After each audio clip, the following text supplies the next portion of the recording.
Assalamu alaikum. Welcome back to Hilaal Live. It's the post-elections catch-up. We decided to invite a couple of political parties into studio and find out their thoughts on elections 2024. I've asked Ighsaan Higgins, our attorney, not our attorney, but a attorney, into studio to remain. Ighsaan, jazakallah so much. And then we've also invited Nazir Paulsen from the EFF. Assalamu alaikum, my brother. Are you well? Walaikum salam wa rahmatullahi wa barakatuh. I'm well now. Alhamdulillah, alhamdulillah. It's been very interesting. After a week, Wow. I'm well. What was it like? What was your impression about the elections? We do know in the news there've been quite a few things from the party that has been raised, but personally in the Western Cape? Well, I must say we've grown incrementally in the Western Cape. We have, for the first time, we've reached the 100,000 vote. We're on 105,000 now.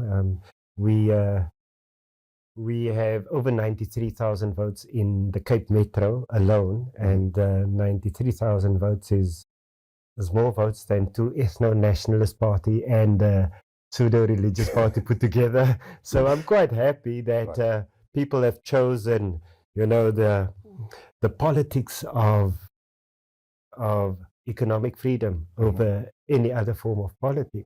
Still a long way to go, but I think we are gaining traction in communities where we never had traction before. And I think that's the big bonus for us with this elections. So obviously the real work starts now, in terms of going forward for the next 5 years, putting the votes to good use and showing the communities the reason that they voted for you. Yes, of course. And I think very important and what is happening now in our politics is that nobody has won the election. Nobody can say I won the election. Right. Yeah, true.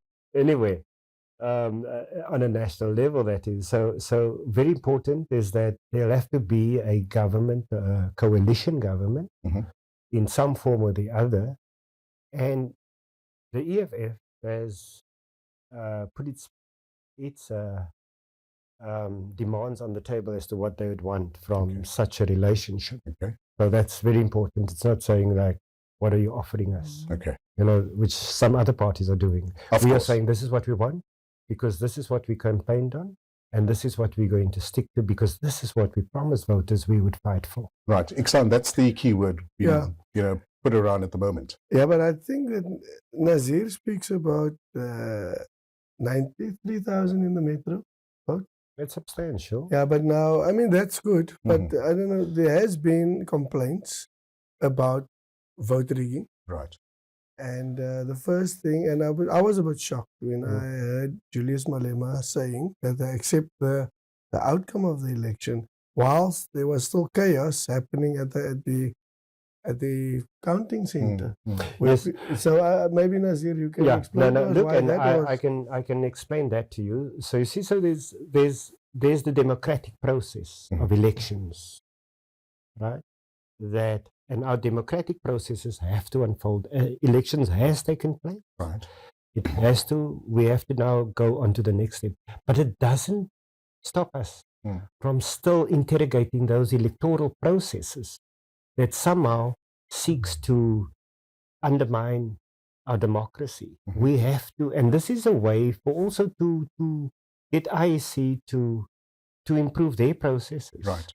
But in addition to that, we must also be mindful of the fact that Parliament reduced IEC's budget.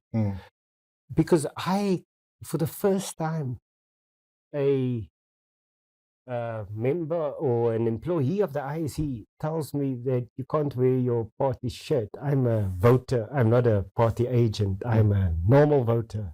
I mean, my role as a member of Parliament terminated on the 21st of May. Right. I mean, I'm unemployed at the moment. What I also want to check with Nazir is, I mean, the EFF was seen now as the party of the left. Yeah. The very left. Now you have an MK party who seems a little bit more left than the EFF. Is that correct, or is that like... No, I think, I spoke about ethno-nationalist and...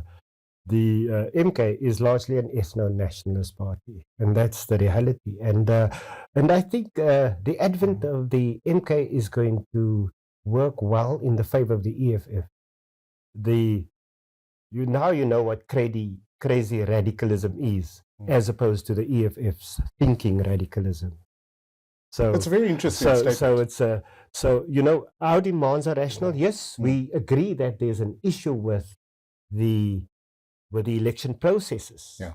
But we also don't believe that the one has to stop the democratic processes of unfolding, of putting in place a government that can take the country forward. What are the key points that yourself and your party is going to be looking at and ensuring that those are adhered to in Parliament? You guys are always very vocal. You make your grievances heard. Yeah, our demands have not changed over 10 years. We still believe that our people are landless. Our youth are mostly unemployed. We are denied free quality education.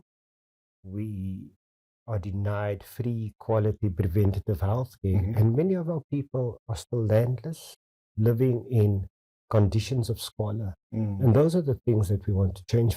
In order for a country to prosper, the people of the country must prosper. And for an individual to prosper, he needs those basics. He needs a dignified place to stay, a roof over his head.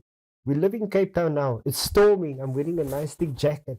But there are people battling the elements, living in terrible conditions. Yeah. And those are the conditions that we not only fight on a national level, but on a provincial legislative level, as well as in municipality. That these are the conditions of our people. Yeah. Some people romanticize rain, but for others. Yeah. I just had a guy from Dubai down yesterday, and he was saying what a lovely weather it is, and we think it's quite cold. Ighsaan, we're coming up to SONA. We've got budget speech coming up as well. What are you hoping the new government, whether it's coalition, whether it's a separate entity, what are you hoping to hear that is going to remedy some of our serious challenges? I think I agree with Nazir. Our main challenge is the land issue. The land issue must be resolved. The political will must be there to resolve the land issue. It was easy, actually, in my opinion, to have, if the ANC had the political will to resolve the land issue, then that coalition would have been an easy decision to make. Yeah. I mean, the EFF is clear on the land issue. MK is also clear on the land issue. And I mean, for me, that is the biggest issue that must be resolved. Right. The issue of inequality must be addressed.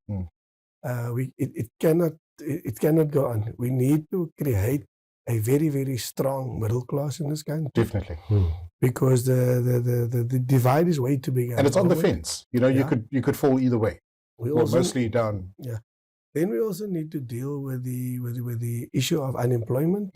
I mean, there's many creative ways to get people back to work. I'm hoping that the political parties will put their heads together, and if they don't have ideas, ask people outside of Parliament for ideas. It's not just the youth, though, Ighsaan. It's that we've had a lot of people lose their jobs in COVID. Yes. Parents, grandparents. And not too many people have been speaking about how to recuperate that part of the society. People are still left jobless at the moment as well. And the last thing that must be dealt with is the issue of climate change. Yes. I mean, we are all victims of climate change, and the more you ignore it, the worse it's going to get. I mean, it's not going to go away. We just had a massive tornado in KZN. Correct. Yes. And then it's unprecedented, so which means it is a problem. Yeah. Nazir, going forward, I'm sure the party must have chatted about various post-election campaigns, projects that you're going to be implementing. What can we look forward to? Well, I think we're going to take a bit of a break. I think we're all very tired. I'm very exhausted, I must say. And I think a short break, and then we prepare for 2026. The EFF is not a party of elections. We are constantly on the ground addressing the needs of our people. So whether you're a member of Parliament, or whether you're a member of the central command team, the provincial command team, the regional command team, not deployed to council, legislature, or the National Assembly or the National Council of Provinces, you are the vanguard of the poor and working class. Right. Well said. And I think that's important to remember when you sit where you sit and where you involve yourself on various community challenges on a daily basis as well. I think this is what our community is wanting to hear from a politician that they voted for as well. Ighsaan, in closing? In closing, I wanted to state that, I think there's this issue going around. Social media, people have said that the Muslims of the Western Cape were responsible for putting the DA in power. Now, I think that is such a false statement to start off with. We need to look at the stats and we need to ignore the noise. Right. Because what's happening at the moment, the Muslims are fighting amongst one another about these things. So let's look at the stats. Let's be sober about it. And know that Muslims are not the majority of voters in this particular province. Gotcha. So I think we need and to the have, special vote as well. But we also need to have maybe a little bit of a symposium to analyze these results. But we must ignore the noise, whether it is from the ulama speaking from the mimbar and accusing people of doing certain things, or political parties that is just trying to cause another divide and rule amongst the Muslim community. I think we need to deal with it.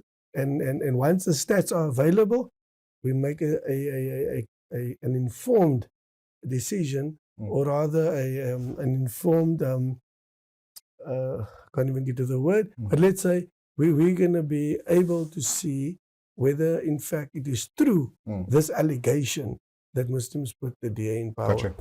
Ighsaan, Jazakallah so much for coming in. Nazir, always great seeing you. Enjoy your break. We look forward to speaking to you at Sona as well. Look out for us. I may not be there. Oh, okay. All right. Like I said, I'm tired. I need a break. It's 10 years of being an active politician, not someone that's gone there just for sittings and that, but being in the community. And I think, I need to really consider my options here. Of course. Okay. Well, whatever it is, we'll look forward to hearing more from you as well. Have a great evening, gentlemen. And that's how we end Hilaal Live on a bitterly cold Wednesday in Cape Town. We're back tomorrow between 5 and 6 p.m. inshallah. From the Cape Town team, Sohail Barnes and myself, Luqman Shadrack. Have a great evening. Assalamu alaikum.